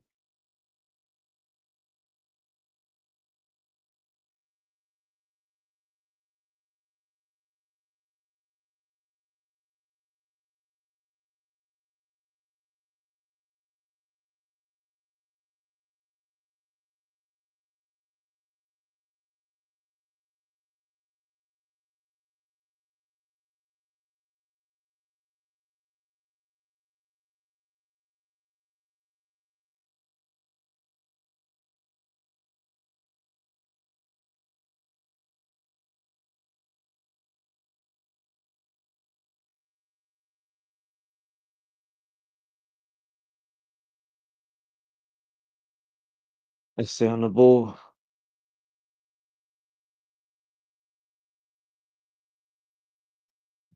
Trent lazy in that tackle there. Jota shows him how it's done and he's not even a defender. Salah to Darwin Nunes. Oh, come on, Darwin. Darwin Nunes with the cross to Gakpo. Gakpo the header. Salah gets the equaliser. What a moment there for the Egyptian king.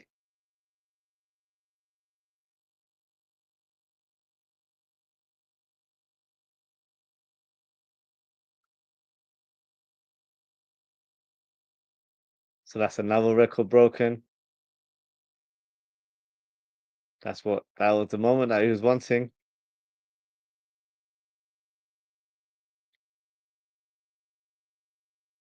Nunes with the cross there. Decent cross for Gakpo. Gakpo heads it down. Slight deflection from Lacroix, but it was always going in. That can't be chalked off. That is Salah's goal all day long.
Looks like Robertson's just been taken off for Harvey Elliott.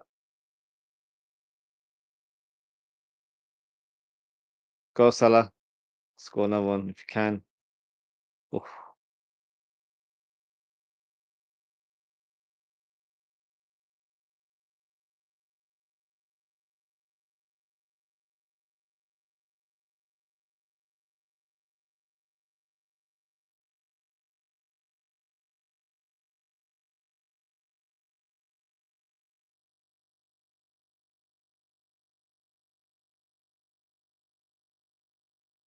Oh, passes across. They got a slight deflection. I thought maybe Addison was going to lose out on catching that ball, but luckily he manages to get it in the end.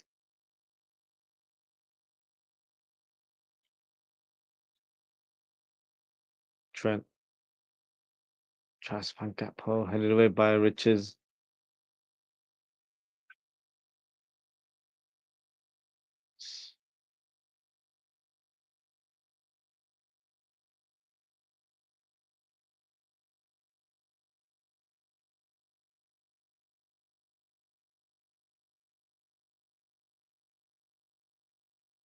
Essay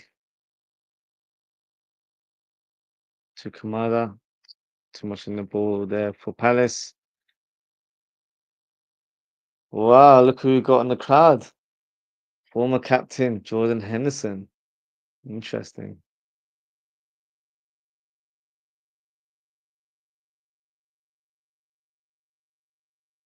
A lot of old faces today in the crowd.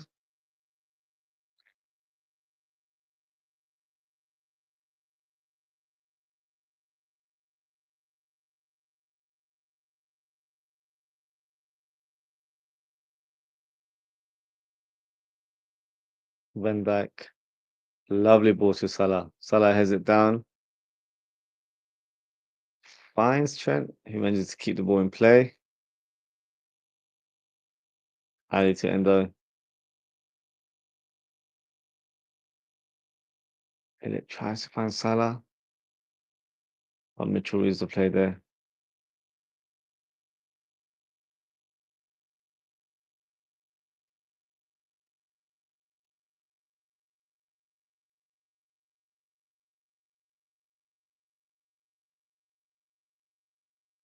Mitchell on the left hand side.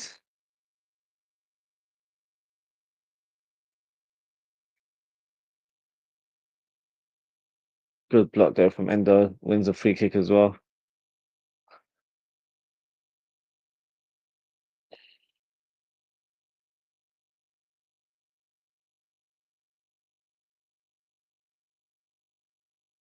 Got a couple more minutes plus stoppage time.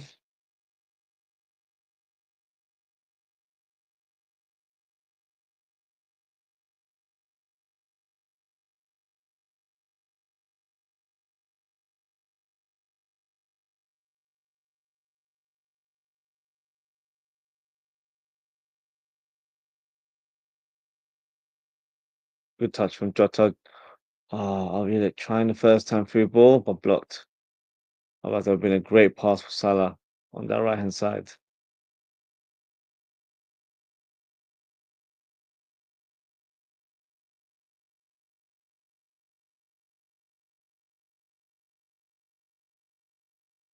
Oh, foul there. Free kick to Liverpool.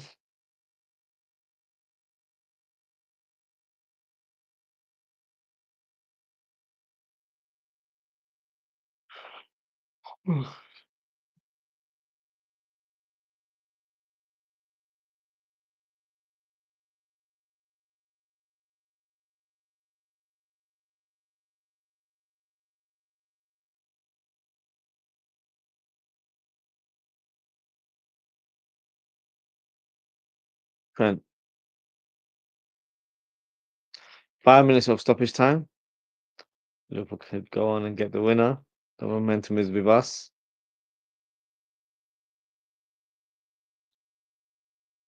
Gakpo, not the best passes there.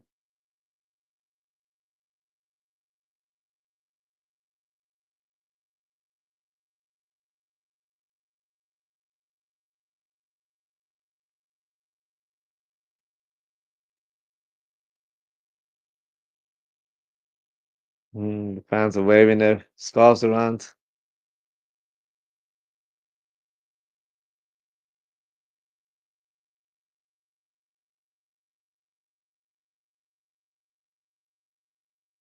Hold the clearance.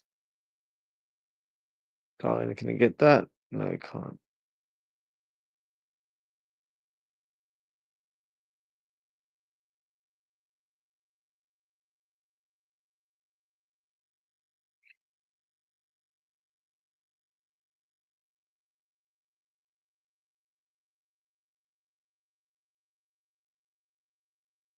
Good clearance there from Van Dijk.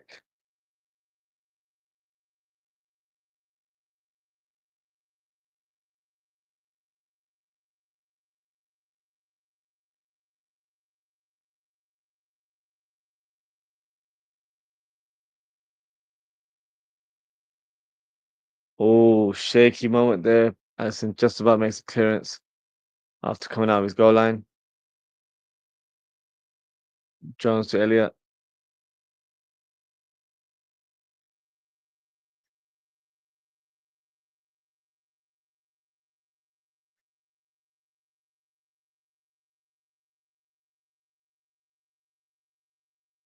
Palace are bringing on Fencer.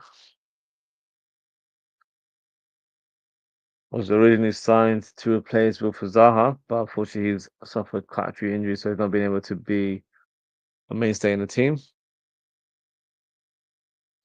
He's taken off Romain Esse. Has Esse picked up an injury? If not, that's a bit harsh.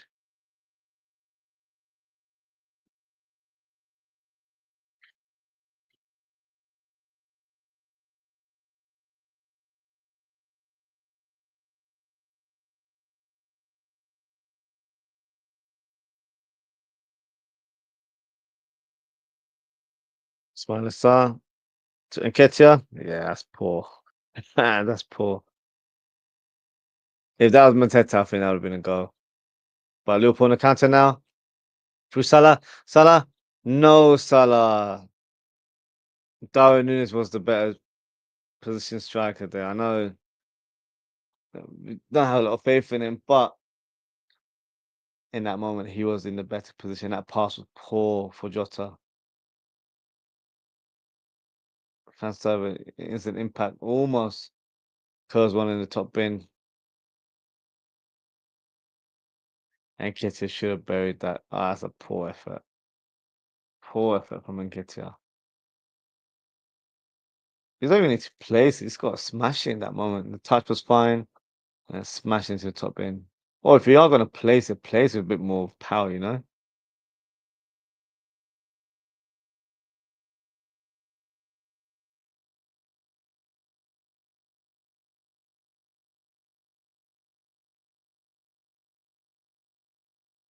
The flares are out. It's misty and for right now.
That's a nice little touch there from the players, hugging the linesman. I think he's retiring today at 61 years of age, which is very nice. And that is it. 1-1.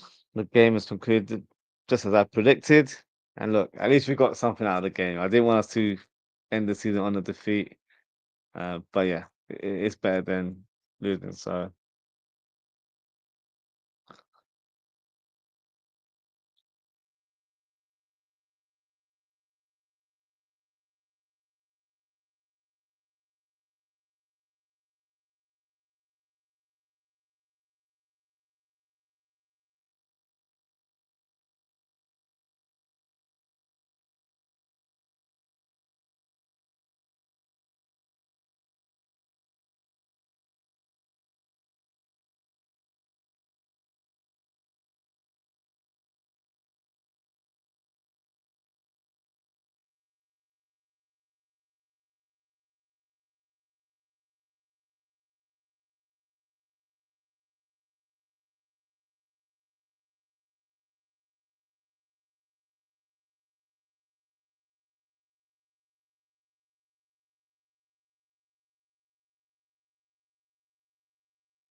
I'll be back very shortly, guys, and then we can watch the trophy lift, which I'm sure we're all excited about. So I'll be back very, very soon.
Hello, guys. Welcome back to the trophy lift segment of the show. Currently, we're waiting for some footage. I've changed the channel. I'm watching it on Liverpool YouTube channel. So if you guys aren't, move over to there. You'll be able to see the full sort of footage of the trophy lift. I know Sky Sports will do interviews and all that sort of stuff, but they go through ads and then normally go back to the studio. So it's better to watch it on Liverpool FC YouTube channel. So, or if you've got NFC TV, you can go over there and watch it as well. Just got a couple comments here as I was on a break. Shahid Shabi, so he says Salah scored goals, 28 goals of the season. You are a legend, Salah. He certainly is. Hope Salah will be good next season to win the Premier League and Champions League. Good for that. I think he will be. I think he will be. This should help us even further to be motivated for next season, in my opinion. Got a taste of winning the league, so let's hope we can continue that tradition for next season as well. So it should be exciting for us going forward.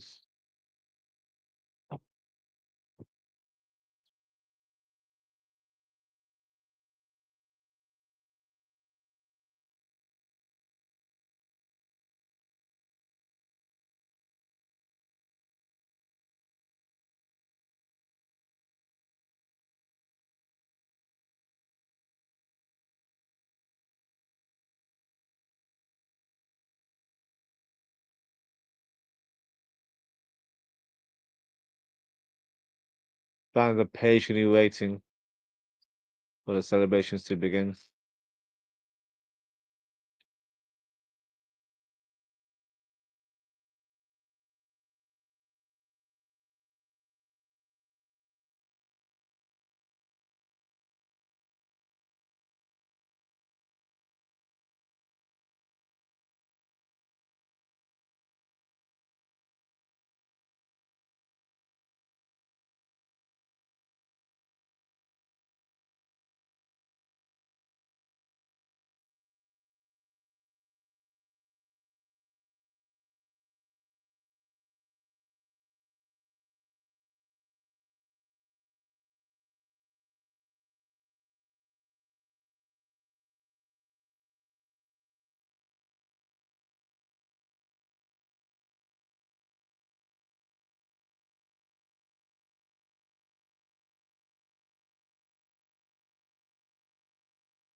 Not much happening on the Liverpool channel right now.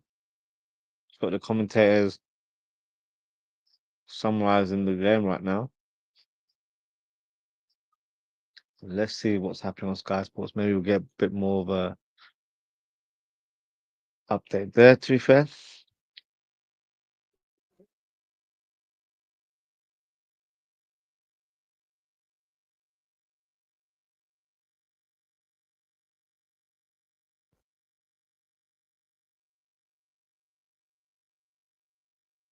Oh, the party's going to start very soon, guys.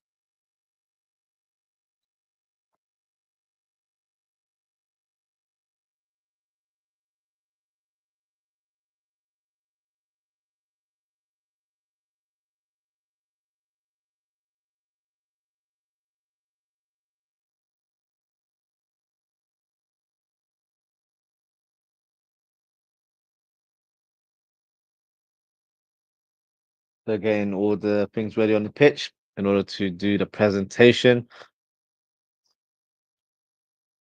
See Jason McAteer, Phil Thompson, Jay Spearing, and Robbie Fowler on pitch side right now.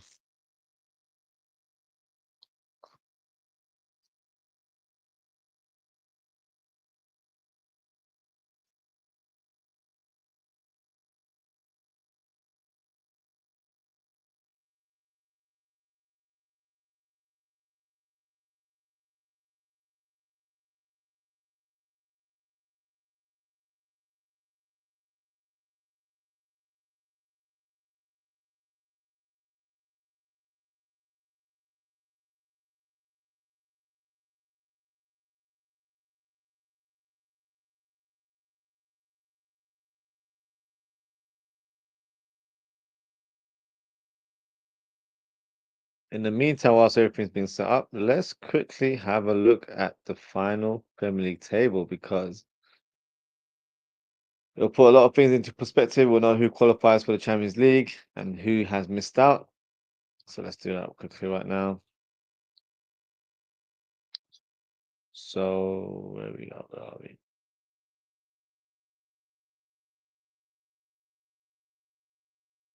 Let's do the results first. So then we have an idea of what the outcomes were in today's run of fixtures.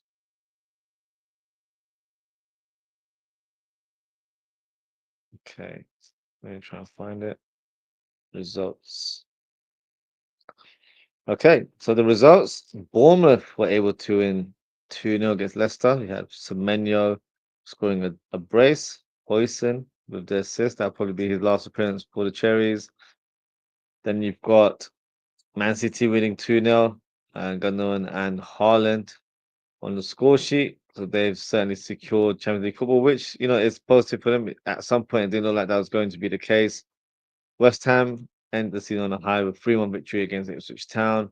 Goals coming from Kudus, Bowen, and Ward-Prowse.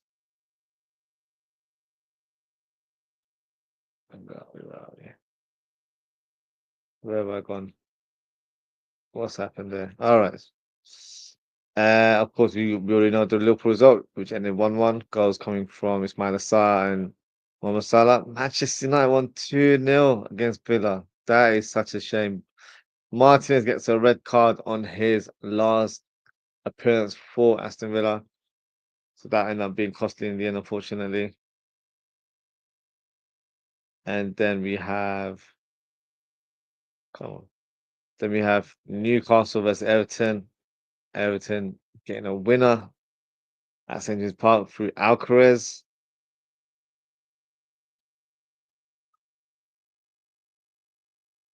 And then we have Newcastle losing to Chelsea. Who was the goal scorer? Colwill, out of all the people, got the winning goal for the Blues there. And then Arsenal managed to nick one in the end through Odegaard. Tierney got the initial goal, and Ross Stewart scored the consolation for Southampton.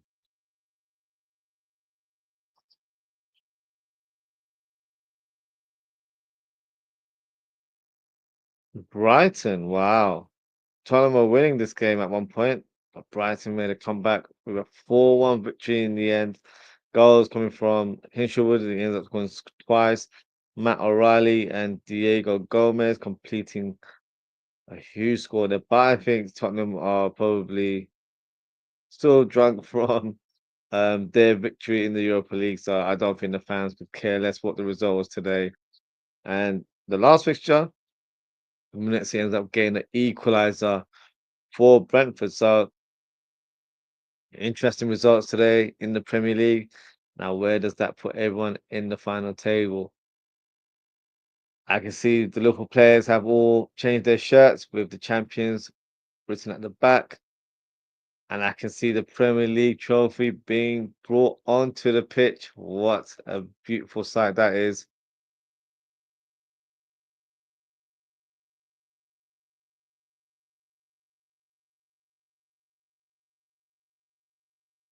And we've got Alan Hansen, the legend, walking behind them as well.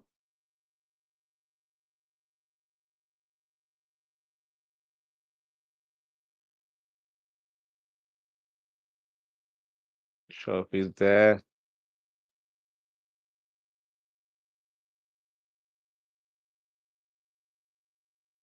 This is what we've been waiting for.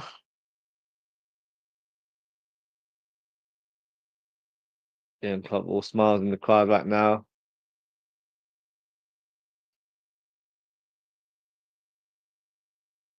Jordan Henderson, Steven Gerrard in the crowd as well.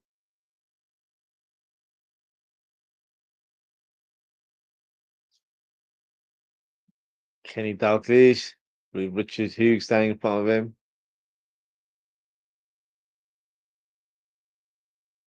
And the team are walking onto the pitch, being led by the coach, Arne Slot.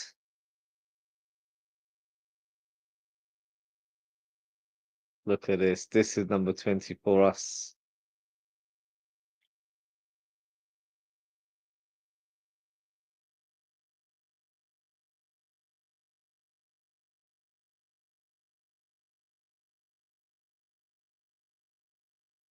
Good to see all the players.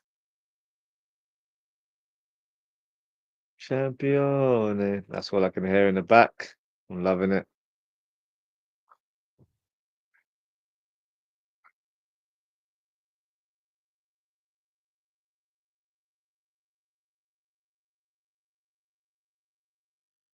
And all the players are receiving their medals.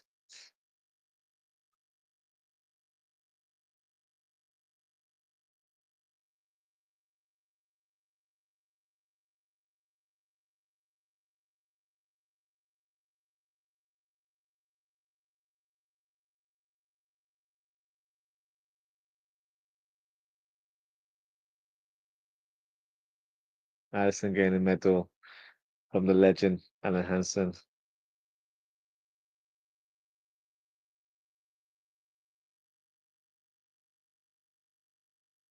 Mate gets his medal as well. So Bosley giving the crowd a round of applause, and rightly so. Curtis Jones, the real Scouser, gets his medal as well. Taro Endo also picks up a medal.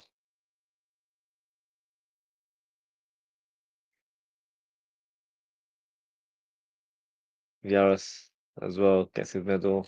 Harvey Elliott,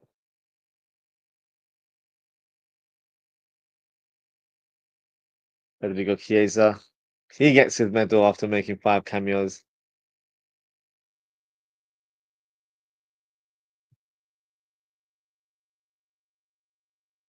Good to see Joel Gomez on the pitch.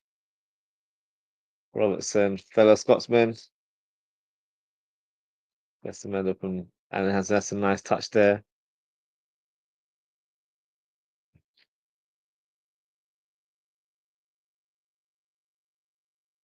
And here is a young player of the season, Ryan Gravenberch, picking up his medal today as well.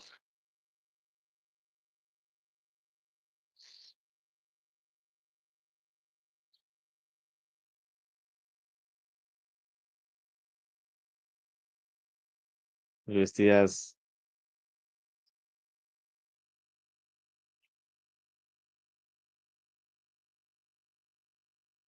Alexis McAllister, unfortunately, not able to compete today, but he's here, ready to pick up his medal. Darwin Nunes as well. The Greek Scouser, Simikas, gets his medal as well. And Trent gets an applause, and look, rightly so. We have to be, mature in this sort of situation. And, we might not be happy with his decision, but we have to respect his work at the end of the day. It's done now. And here is the Egyptian king.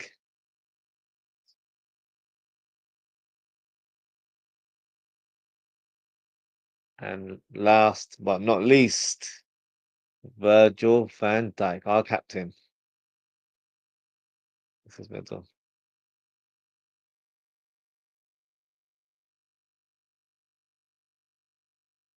This is what we've been waiting for, guys.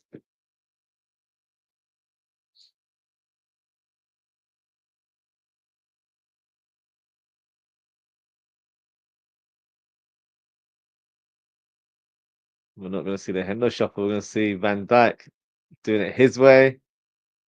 Ready? There you go. Liverpool are Premier League champions 2024/2025 season. And this feels special. Confetti, got fireworks all around the pitch. But you're hearing the noise from the crowd. That's what was missing 5 years ago. And you can rest assured Liverpool will not be sleeping tonight at all.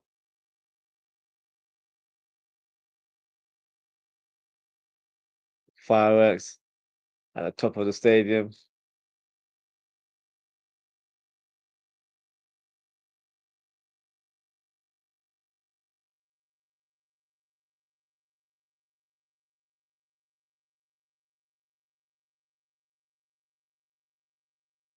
Slot. There you go. He does the trophy lift as well. And Mohamed Salah. There you go. He boot.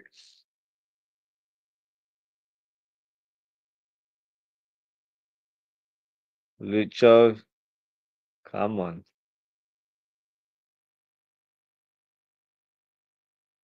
The Greek Scouser.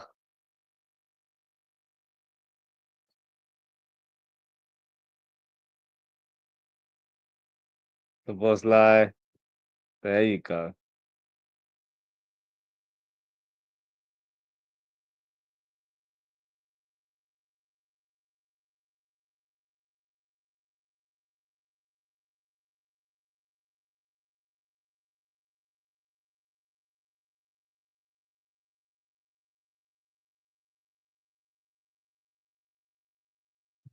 Players are dancing around the trophy.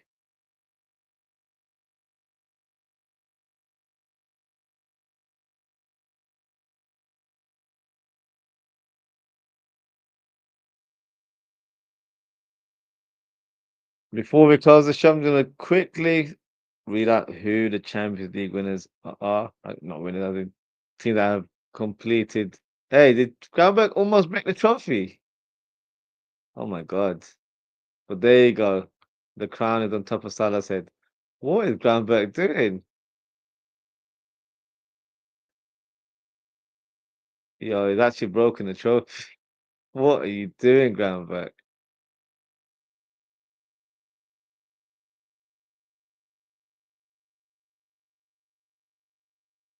It's crazy.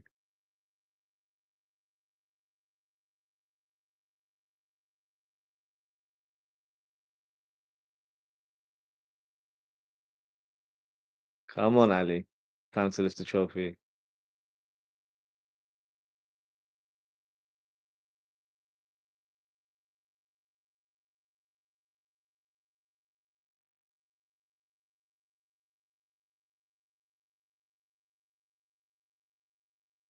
Cheers against the lift as well.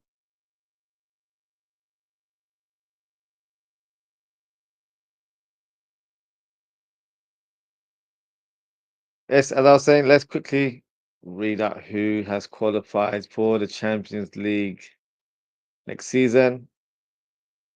Of course, Liverpool have won the Premier League and they have finished with 84 points. Arsenal, who managed to win today, finished in second place with 74 points, a 10-point gap. That's all good in my opinion. Man City have done well, I would say, to finish in third place. Chelsea have moved up to fourth after their result today, and Newcastle have dropped to fifth, but they qualify for the Champions League. So remains to be seen if that, affects our chances of signing Alexander Isak. Only time will tell. And unfortunately for Villa, due to their defeat today, they finish in sixth place, but they qualify for the Europa League, which is still a big achievement considering that they were, miles off it at some courses of this season. So that is the final Premier League table, and that is it in terms of the shows. Thank you to everyone for tuning in. Thank you to Abdul, thank you to Graham, and thank you to Shahid for your comments there. If you haven't already, please don't forget to like, comment, share, and subscribe to the channel. We won't be doing a match reaction today as I've got a few things to do, and I will be at the parade tomorrow, so I need to make sure I'm ready for that. So if you're at the parade tomorrow, feel free to reach out to me. We can meet up and do whatnot. So follow me at Ozzie.ftp to reach out to me on Instagram, or Ozzie underscore FTP on Twitter/X. So that is it for today, guys. Thank you so much for tuning in. Take care, stay safe, and I hope to speak with you all very, very soon. Goodbye.